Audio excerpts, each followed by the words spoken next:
Hello everyone. आज हम इस लेक्चर में रिस्पायरेटरी सिस्टम को शुरू करने जा रहे हैं। आ, जब हम डेथ की स्टडी करते हैं तो उसमें हमें पढ़ाया जाता है कि डेथ का जो सोमेटिक डेथ जो होता है वो three different basis of life form से उस पर डिपेंडेंट होता है, जिसको हम ट्राइपॉड ऑफ लाइफ भी बोलते हैं। उसमें होता है जो थ्री डिफरेंट सिस्टम है जो हमारे बॉडी के इन्वॉल्व होते हैं। उनमें वो तीन सिस्टम है। पहला cardiovascular, okay, cardiovascular system. Second one is the respiratory system and third one is the neural system. हम जनरली ऑर्गन बेसिस पे जब पढ़ते हैं means heart, lungs and the brain. तो जनरली जो सोमेटिक डेथ होता है वो इन तीन डिफरेंट फॉर्म्स में हो जाता है। तो इस लेक्चर में हम जो एक इम्पॉर्टेंट बेसिस या ट्राइपॉड ऑफ लाइफ जिसको बोला जाता है रिस्पिरेटरी सिस्टम, हम उसको डिटेल में डिस्कस करने जा रहे हैं।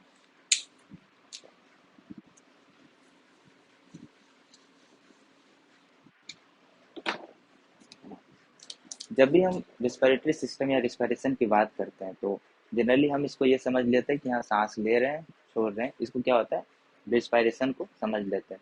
बट दो डिफरेंट टर्म्स होते हैं, ब्रीदिंग एंड रिस्पिरेशन। बट क्या होता है, generally both goes hand in hand, means alternatively हम किसी का भी यूज कर लेते हैं।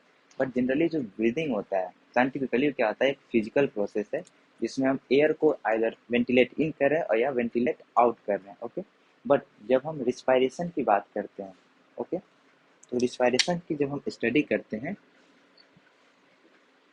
तो ये स्टडी किया जाता है थ्री डिफरेंट लेवल्स पे, ओके। तो जो पहला लेवल होता है इसको बोलते हैं एक्स्ट्रा सेलुलर रिस्पिरेशन।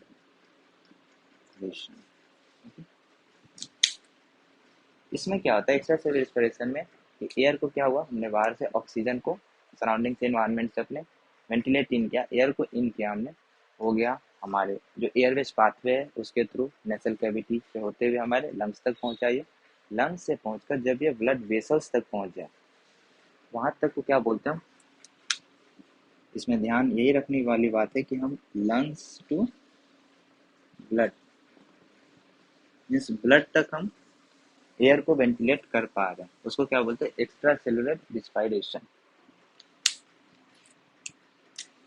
सेकेंड है इंट्रा सेलुलर रिस्पायरेशन। इसमें क्या है, जो हमने ऑक्सीजन जो लिया वो क्या है, ब्लड तक पहुंचा चुके हैं हम ऑक्सीजन को। इंट्रासेलुलर रिस्पिरेशन में क्या करते हैं, ब्लड से जब टिश्यूज या सेल्स में ये पास ऑन होता है ऑक्सीजन, उसको हम इंट्रासेलुलर रिस्पिरेशन बोलते हैं, ओके। तो इसमें क्या ध्यान रखना है, ये ब्लड से कहाँ जाता है, टिश्यूज या सेल्स में ये गया ऑक्सीजन, इसको इंट्रासेलुलर रिस्पिरेशन बोला जाता है। और इसका जो लास्ट फॉर्म होता है उसको हम सेलुलर रिस्पिरेशन या मेटाबॉलिज्म बोलते हैं। इसमें oxygen utilized by tissues, okay. वो कैसे ऑक्सीजन का यूटिलाइजेशन कर रहा है। तो ये थ्री डिफरेंट स्टेजेस है जिसमें हम रिस्पिरेशन को स्टडी या डील करते हैं, ओके। तो ये हमारा डिफरेंस हो गया ब्रीदिंग वर्सेज द रिस्पिरेशन। अब जब हम रिस्पिरेटरी सिस्टम पढ़ रहे हैं तो कोई भी सिस्टम यानी कि जैसे कोई भी मशीन होता है तो उसका क्या कहते हैं, डिफरेंट पार्ट्स होते हैं, डिफरेंट पार्ट्स के डिफरेंट डिफरेंट यूटिलाइजेशन होते हैं। हम जस्ट क्या करते हैं, उनको एक्यूमुलेट करके एक जगह एग्रीगेट करते हैं और वो क्या बन जाता है, एक मशीन जो कि एक इम्पॉर्टेंट या बहुत ही इफिशियंटली वर्क कर पाता है। वैसे ही जैसा कि रिस्पिरेटरी सिस्टम है, यानी कि अगर ये सिस्टम है तो इसमें क्या होगा, डिफरेंट ऑर्गेन्स स्ट्रक्चर क्या होगा इसमें इन्वॉल्व होंगे। तो अब हम उन स्ट्रक्चर को देखेंगे जिनका इन्वॉल्वमेंट रिस्पिरेटरी सिस्टम को क्रिएट करने में होता है और इसके फंक्शन को क्या करते हैं, वो मोर इफिशिएंटली वर्क करने में हेल्पफुल होते हैं।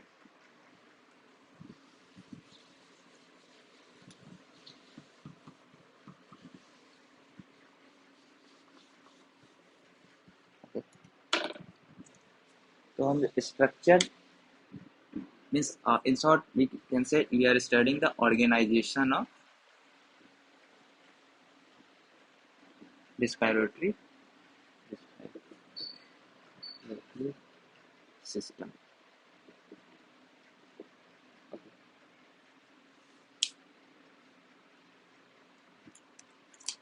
इसमें जो ऑर्गन्स इन्वॉल्व है जैसे lungs, rib cage, diaphragm, intercostal muscles,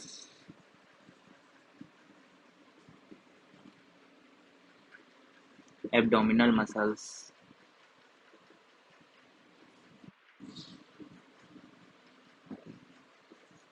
हमारा nasal and oral cavity, sorry oral cavity, और एयर वे के ट्रैक्ट में जिनसे भी डिफरेंट स्ट्रक्चर प्रेजेंट होते हैं फाइंग फ्लैग्स, उनको भी ये कंस्टिट्यूट करके मान सकते हैं। डिफरेंट क्या होता है, नर्व्स जो कि हमारे बॉडी में रिस्पिरेशन के रेट को कंट्रोल कर रहे हैं, डिफरेंट नर्व्स।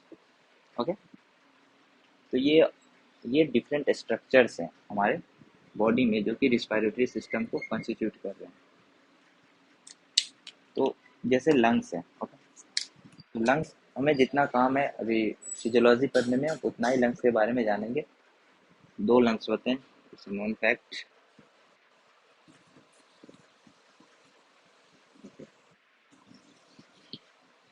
ये लंग्स है, राइट एंड लेफ्ट लंग वो। इसमें क्या होता है, इसका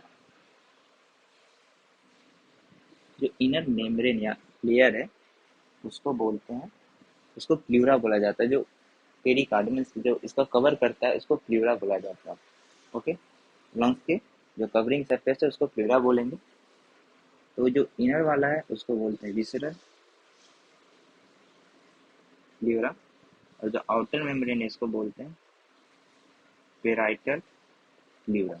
ओके, और इन दोनों के बीच में जो कैविटी है ये प्ल्यूरल कैविटी है। ओके, और इसमें जो कैविटी में जो फ्लूइड पाया जाता है उसको क्या बोलेंगे हम, प्ल्यूरल फ्लूइड। जब हम फिजियोलॉजी पढ़ेंगे तो इस सबका इंपॉर्टेंस हमें पता चलेगा। इन शॉर्ट अभी बता सकते हैं, जैसे प्लूरल फ्लूइड है तो क्या करता है, ये एज ए लुब्रिकेंट वर्क करता है और ये फ्रिक्शन रिड्यूस करता है दोनों लेयर्स के बीच में। प्लूरल कैविटीज का होना क्यों जरूरी है, क्योंकि ये नेगेटिव प्रेशर ग्रेडियंट को क्रिएट करता है। कैसे करता है उसको भी हम समझेंगे जब हम इसका मैकेनिज्म देखेंगे। ओके, तो ये लंग्स के बारे में हो गया।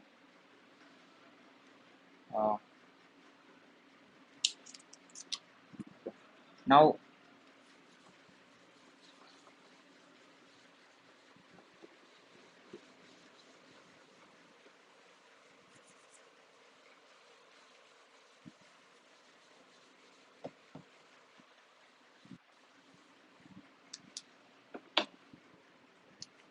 अब जो है डिफरेंट जो लॉज है जो कि हमारे बॉडी में रिस्पायरेशन को कंट्रोल करते हैं, तो उन लॉज का एक ओवरव्यू लेंगे। उसके बाद हम पाथवे में आएंगे, उसके बाद डिफरेंट टर्म्स जो यूज होते हैं हमारे रिस्पायरेटरी सिस्टम में। ओके, तो अभी हम डिफरेंट लॉज जो गवर्न करते हैं हमारे रिस्पायरेशन फंक्शन को। ओके,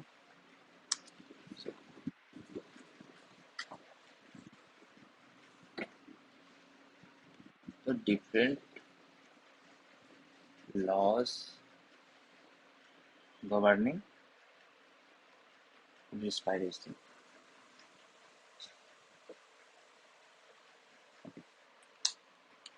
एक आइडियल गैस इक्वेशन होता है। ओके, इसको बोलते हैं, इसे PV इक्वल टू NRT। यहाँ पे P stands for pressure, V for volume, N for number of moles, R is gas constant, और T क्या होता है, टेम्परेचर। ओके, ये क्या हुआ, ये है आइडियल गैस इक्वेशन। अब इसी को रीअरेंज करके वेरियस लॉज दिए गए हैं, उसी को हम डिस्कस करेंगे। तो पहला जो लॉ डिस्कस करेंगे वो बोयल्स लॉ है। बोयल्स लॉ ये बोलता है कि अगर हम टेम्परेचर को कांस्टेंट कर दें, ओके, अगर टेम्परेचर कांस्टेंट हो जा रहा है तो क्या होगा, गैस कांस्टेंट, कांस्टेंट ये नंबर ऑफ मोल्स, और जो गैस है उसको हम कांस्टेंट रखें तो प्रेशर जो होगा वो इनवर्सली प्रोपोर्शनल टू वॉल्यूम हो जाएगा। मीन्स अगर टेम्परेचर कांस्टेंट रहता है, ठीक है, तो अगर हम किसी क्लोज चैम्बर में अगर प्रेशर को बढ़ाते हैं तो उसका वॉल्यूम घटेगा, और वॉल्यूम बढ़ाते हैं तो प्रेशर कम होगा, मीन्स दोनों उल्टे चलेंगे। ओके, तो pressure is inversely proportional to V1 या 7 P1 V1 remains constant. Second जो लॉ होता है वो है चार्ल्स लॉ। चार्ल्स लॉ बोलता है कि प्रेशर को अगर कांस्टेंट रख देते हैं, एन आर कांस्टेंट है, तो क्या होगा, volume is directly proportional to temperature. Means अगर किसी चैम्बर में अगर प्रेशर कांस्टेंट है तो जैसे जैसे टेम्परेचर बढ़ेगा उसका वॉल्यूम भी बढ़ेगा। ओके, और जैसे जैसे वॉल्यूम बढ़ेगा उसका टेम्परेचर भी बढ़ेगा। ओके, तो इसको लिख सकते हैं V1/T1 रिमेन्स कांस्टेंट। V/T इधर लाएंगे और ये सारा ले जाएंगे तो सबको कांस्टेंट रख ले, इसलिए V/T1 equal to constant. Second है अवोगाद्रोस लॉ। ये बोलता है कि अगर प्रेशर कांस्टेंट रखे, टेम्परेचर कांस्टेंट रखे, तो जो वॉल्यूम ऑफ गैस वो directly proportional to number of moles होगा irrespective of the gas. Means gas कोई भी हो, अगर प्रेशर और टेम्परेचर कांस्टेंट है तो उस जो वॉल्यूम में जो जितना नंबर ऑफ मोल्स इनक्लोज किसी टू डिफरेंट गैसेस का भी सेम नंबर ऑफ मोल्स ही उस कंटेनर में होगा। ओके, ये हुआ आपका अवोगाद्रो लॉस। और टू डिफरेंट लॉज हैं जो कि लॉ ऑफ डिफ्यूजन को डिफाइन करते हैं। जब हम डिफ्यूजन डिस्कस किए थे ट्रांसपोर्ट मैकेनिज्म में, तो वहाँ भी ये बताया गया था। ग्राहम लॉ होता है, ये बोलता है कि रेट ऑफ जो डिफ्यूजन होता है वो इन्वर्सली प्रोपोर्शनल टू क्या होता है, मोलिकुलर वेट।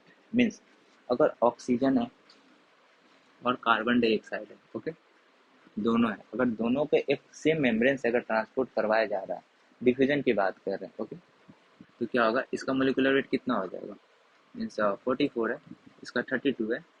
तो इसका मतलब क्या हुआ, इन्वर्सली प्रोपोर्शनल, मीन्स जिसका मोलिकुलर वेट कम होगा वो जल्दी डिफ्यूज करेगा। तो उस मेम्ब्रेन से क्या होगा, ऑक्सीजन जल्दी डिफ्यूज करेगा कार्बन डाइऑक्साइड के कंपैरिजन में। ओके, तो ये है ग्राहम्स लॉ। और जो लास्ट वन है तो बोलते हैं fix law. Fix law again वही बोलता है कि जो रेट ऑफ डिफ्यूजन होता है वो डिपेंड करता है एरिया में, सरफेस एरिया कितना एक्सपोज्ड एरिया है।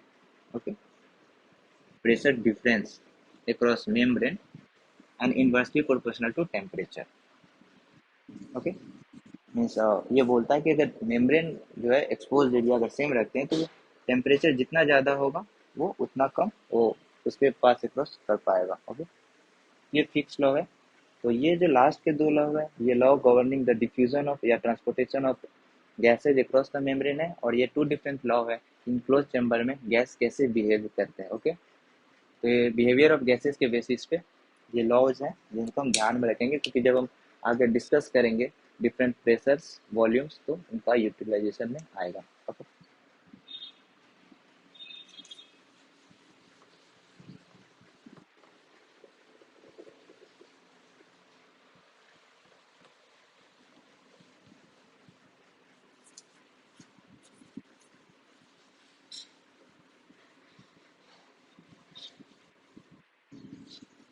हाँ।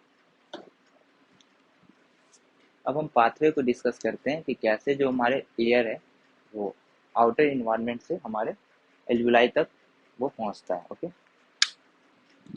तो हम पाथवे को डिस्कस करते हैं। पाथवे क्या होगा, ये नेसल कैविटी से जाएगा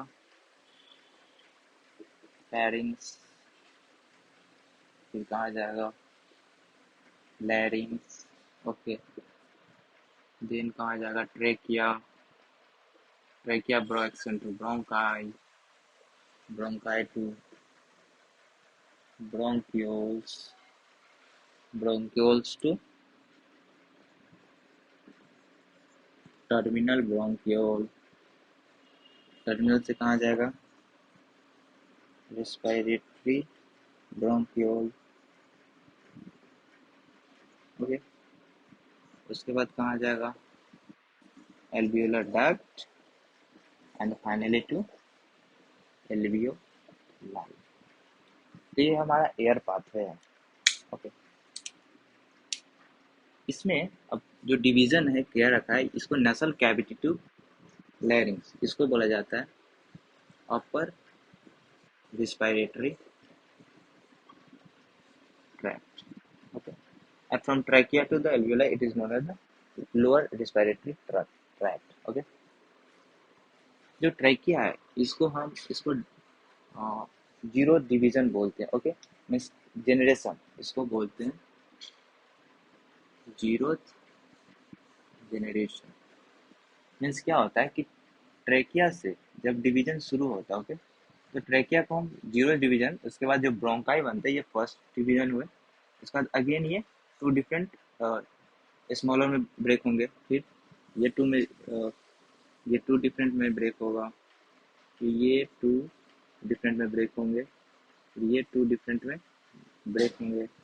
मीन्स ऐसे क्या होगा, ये 23 टाइम्स ये ब्रेक होगा।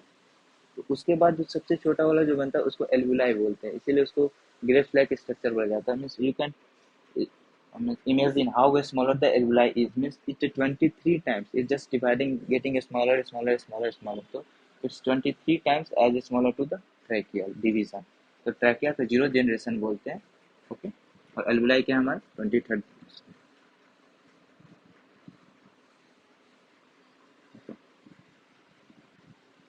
और ये हमारा लोअर रिस्पिरेटरी ट्रैक्ट कंस्टिट्यूट करता है।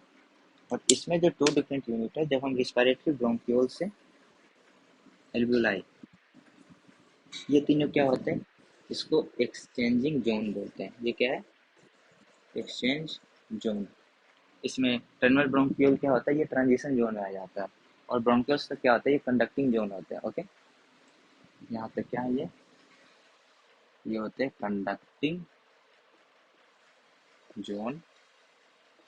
ओके, टर्मिनल ब्रोंक्यूल क्या हो गया, ट्रांजिशन जोन होता है। और ये respiratory bronchial alveolar duct and alveoli constitute the exchange zone, means यहाँ पे गैसेस का एक्सचेंज होता है। सो इसको एक डिफरेंट टर्म बोला जाता है जिसको हम बोलते हैं रिस्पिरेटरी यूनिट। ओके, तो एक जनरल एमसीक्यू क्वेश्चन हो सकता है कि रिस्पिरेटरी यूनिट में कौन कौन से आते हैं, तो कौन कौन से आते हैं, respiratory bronchiole, alveolar duct and alveoli. तो ये थ्री डिफरेंट स्ट्रक्चर्स है जो कि रिस्पिरेटरी यूनिट को कंस्टिट्यूट करते हैं। ये पाथवे क्लियर हुआ और ये ओवरव्यू हुआ। अब हम जो है रिस्पिरेटरी सिस्टम के फंक्शंस को देखने जा रहे हैं।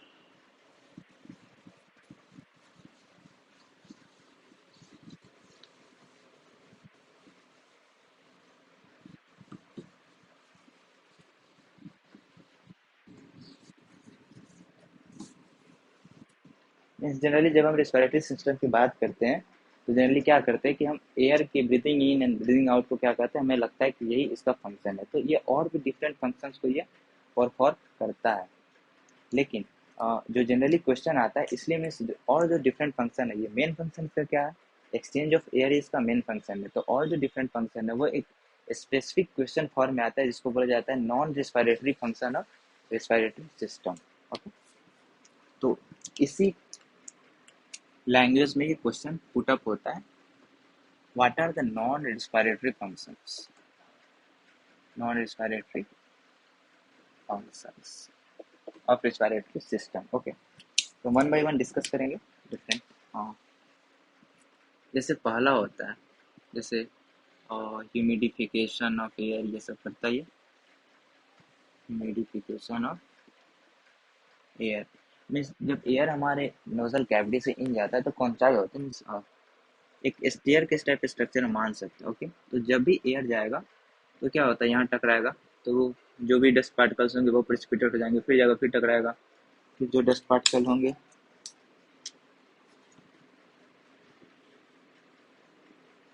ओके, तो एयर गया यहाँ टकराया। ओके, फिर जो डस्ट पार्टिकल होंगे यहाँ प्रेसिपिटेट हो गए, फिर यहाँ टकराएगा, फिर डस्ट पार्टिकल यहाँ प्रेसिपिटेट, फिर यहाँ टकराएगा। इसको टर्बुलेंस प्रेसिपिटेशन बोलते हैं। इस टर्बुलेंस क्रिएट किया गया है कौनचाई जो स्ट्रक्चर है नेसल कैविटी के अंदर प्रेजेंट होता है, उस स्ट्रक्चर के थ्रू एक टर्बुलेंस क्रिएट करते हैं जिसके कारण जितने भी डस्ट पार्टिकल्स होते हैं वो क्या होता है, प्रेसिपिटेट होकर वहाँ सेटल डाउन हो जाते हैं और उसके बाद वो थ्रू आउट मैकेनिज्म के थ्रू बॉडी से वॉश आउट हो जाते हैं। ओके, तो ह्यूमिडिफिकेशन ऑफ एयर हुआ। सेकेंड हम करते हैं ये इम्यून फंक्शन भी करता है। इम्यून फंक्शंस अगर इम्यून फंक्शंस की बात करें तो पहला लंग्स, ये क्या होता है, इम्यूनोग्लोबिन ए का सिंथेसिस करता है। ओके। सेकेंड, जो एल्वियोलर मैक्रोफेजेस होते हैं, एल्वियोलर मैक्रोफेजेस, ये क्या करते हैं, इनगल्फ कर जाते हैं माइक्रोब्स को, इनगल्फ्स माइक्रोब्स। और जो सीलिया प्रेजेंट होते हैं, हिस्टोलॉजिकली जब स्टडी करेंगे तो हम देखेंगे जो सीलिया प्रेजेंट होते हैं वो क्या करते हैं, ट्रैप करते हैं माइक्रोब्स को। ओके। तो ये इम्यून फंक्शन है जो रिस्पिरेटरी सिस्टम हमारे बॉडी में परफॉर्म करता है। Okay. Now it is the metabolic functions. Metabolic functions का मतलब ये हुआ कि कौन सा मेटाबॉलिज्म है जो ये रिप्रेजेंट करता है हमारे बॉडी में। तो जो सबसे कॉमन है कि जब हम एंजियोटेंसिन 1 को एंजियोटेंसिन 2 एजी से रिप्रेजेंट कर देते हैं। यहाँ पे एंजियोटेंसिन 2 में जो कन्वर्ट होता है वो कहाँ पे होता है, पल्मोनरी कैपिलरी इंडोथीलियम, इंडोथीलियम। जब ब्लड में एंजियोटेंसिन 1 रहता है तो जब वो पल्मोनरी कैपिलरी इंडोथेलियम से पास से क्रॉस करता है तो वहाँ पे एक एंजाइम होता है जिसको बोलते हैं angiotensin converting enzyme, ACE, angiotensin converting enzyme. इसके इसके इसके कारण क्या होगा, एंजियोटेंसिन 1 जो होता है वो एंजियोटेंसिन 2 में कन्वर्ट हो जाता है। ओके। तो मेटाबॉलिक फंक्शन है। और जो डिफरेंट है, और जो सेकंड फंक्शन है वो ये है कि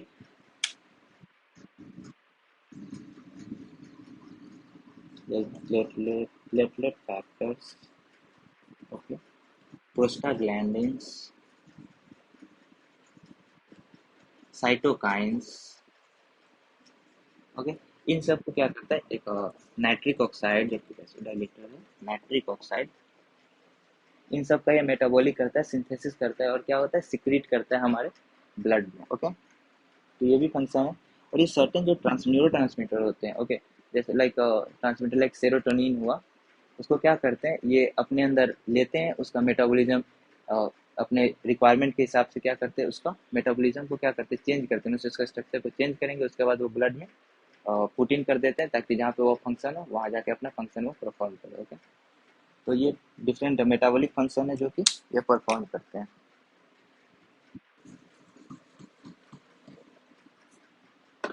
नाउ सर्टेन जो फैक्टर्स डिफरेंट फंक्शन है, जैसे pH balance,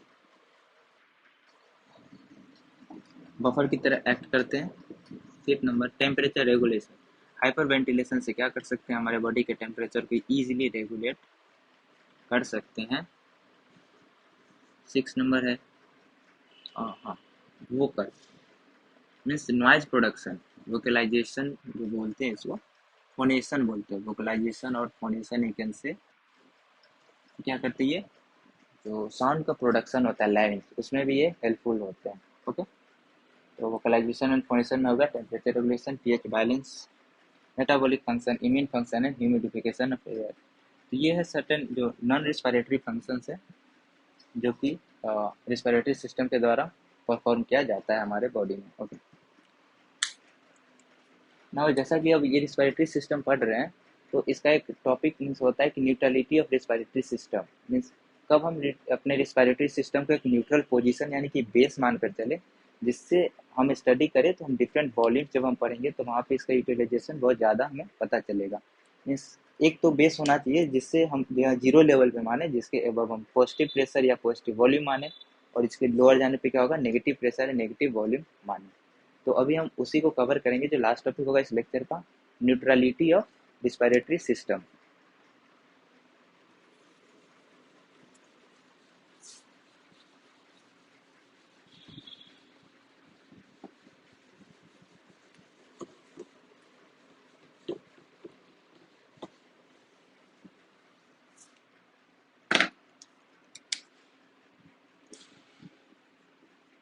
neutrality of respiratory system. इसको फिर से बाद में भी पढ़ेंगे। अभी जैसा कि अब यहाँ पे हम बेसिक्स सारे पढ़ रहे हैं रिस्पायरेटरी सिस्टम, जो कि आगे हमारे लेक्चर्स में हेल्पफुल होंगे, तो इसलिए इसको डिस्कस करना यहाँ जरूरी है। ओके, तो टू डिफरेंट जो स्ट्रक्चर्स है जिसको हम इन्वॉल्व करेंगे यहाँ पे, first one is lungs and second one is rib cage. Okay, तो लंग्स को जैसा कि जानते हैं क्या होता है, मस्कुलर ऑर्गन है ये। ओके, सॉरी, लेफ्ट लंग होना। ओके, ये लंग हो गया। ओके, अब हम क्या करते हैं, सेकेंड स्ट्रक्चर जो इसमें इन्वॉल्व करेंगे हम,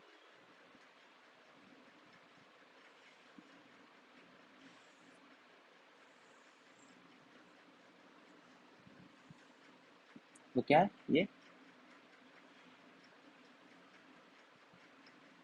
तो ये हमारा पीछे का वर्टिब्रल कॉलम और ये है स्टर्नम। ओके, नाउ क्या होता है कि लंग्स है यहाँ पे और ये क्या है, रीप। तो लंग्स जो होता है वो क्या है, इलास्टिक टिश्यूज का बना हुआ है। तो लंग्स की जो टेंडेंसी होती है वो क्या करता है, हमेशा कॉन्ट्रैक्ट करने की कोशिश में रहता है ये। मीन्स अगर हम फ्रीली को छोड़ देंगे, लंग्स को अगर हम फ्री छोड़ दें तो कोलैप्स करेगा, मीन्स वो अपने वॉल्यूम को हमेशा मिनिमाइज करेगा, क्योंकि इतना ज़्यादा इलास्टिक टिश्यू इसमें भरा हुआ है।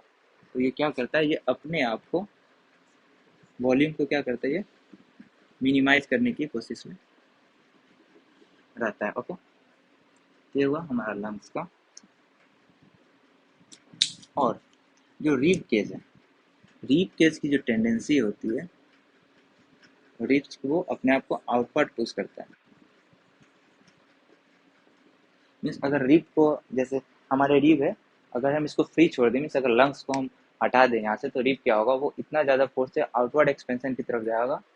ये हमेशा क्या अपने वॉल्यूम को एक्सपेंड करना चाहेगा। और लंग्स है, लंग्स को अगर निकाल कर बाहर रखें तो क्या होगा, ये अपना इलास्टिक टिश्यू जो इसमें प्रेजेंट है उसके कारण क्या करेगा, अपने आप को ये कोलेस्टिक टेंडेंसी को रखता है। ओके, तो ये क्या करेगा, ये कोलेस्टिक टेंडेंसी है, ये आउटवर्ड मूवमेंट करता है। तो इन दोनों में क्या हुआ, दोनों एक साथ प्रेजेंट है।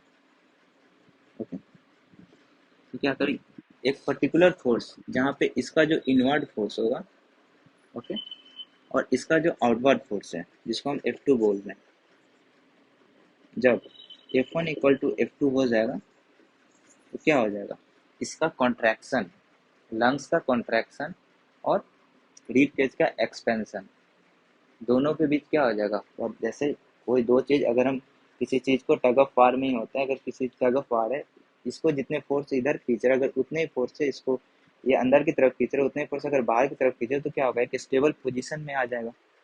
इसी पोजीशन को बोला जाता है न्यूट्रलिटी या neutrality position of respiratory system. तो इस केस में वही है कि लंग्स जितने फोर्स से अपने आप को इनवर्ट पुश करता है, और उतने ही फोर्स से अगर रिब केस आउटवर्ड फोर्स कर रहा है, तो क्या होगा, दोनों फोर्स अगर इक्वल हो जाते हैं तो एक स्टेबल इक्विलिब्रियम फाउंड हो जाता है, जिसको हम बोलते हैं न्यूट्रल पोजीशन। अगर ऐसी केस आ जाते हैं इसको बोलते हैं neutral position of respiratory system. और जब हम डिफरेंट वॉल्यूम्स मेजर करते हैं, जो भी टाइडल वॉल्यूम, तो वो क्या करते हैं, इसी पोजीशन को बेसिस मानते हुए ही हम डिफरेंट वॉल्यूम्स या डिफरेंट प्रेशर्स को स्टडी या मेजर करते हैं। ओके, तो एक इम्पॉर्टेंट बेसिक टॉपिक था जिसको कवर करना जरूरी था बेसिक जानने के लिए। ओके, तो और इसको बाद में भी देखेंगे, जब लंग्स वॉल्यूम करेंगे तो फिर से इसका रिवीजन कर लेंगे। ओके, तो इस लेक्चर में इतना ध्यान रखें। That's all from the basics of the respiratory system. Thank you.